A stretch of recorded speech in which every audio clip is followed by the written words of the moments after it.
All right, Tom Crean, all these years as a head coach, you have coached many, many star players who have gone on to make lots of money. What's the biggest difference in coaching a star versus coaching your third guy off the bench? I think the star can't see you coaching the third guy a lot differently, and the third guy can't see you coaching the star a lot differently. Now, with that being said, that's where accountability comes in.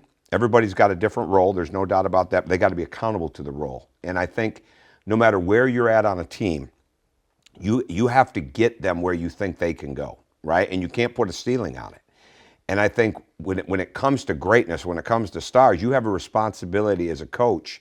You have to bring that out. And in a sense of being a college coach, you know that if you do a really good job, you're not going to come close to getting the majority of what's inside of that person, because they're going to go on and they're going to do it at another level. But you have to get it as close as you can.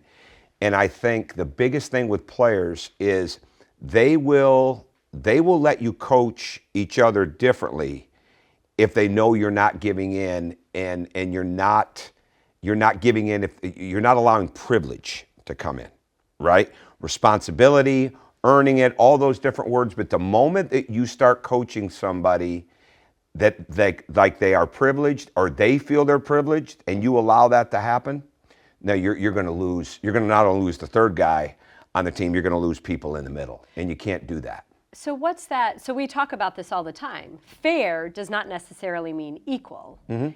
How do you navigate that? Is that trial and error? Better know yeah, sometimes, but you better know the player. You better know the person. I think you always have to look at where a person is in relation to where they've got to go. And I think that's maturity levels, especially when you get really young guys. When you get 18-year-olds or 19-year-olds, and you've got some others that are 20, 21, 22 on the team. Well, there's no way they're going to be at that person's level. So you have to know where they're at, and you keep striving to a mature, helping them reach that maturity level that they've got to have off the court or off the field, and certainly that they've got to end up having on the court, knowing that it's not there right now. So you also sometimes have to explain to the other guys what you're trying to get across.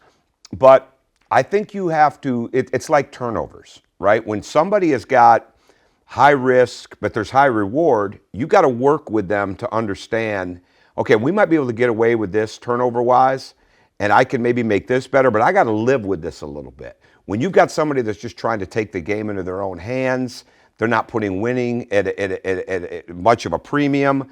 They're trying to make it about themselves, right? Like, that's when you've got to crack down. That's when you've got to make sure the accountability is right. Now, it might be different for the person that's in their third or fourth year. They shouldn't be making those same mistakes. So you hold them to their accountability level, but you try to explain to each other what you're trying to get.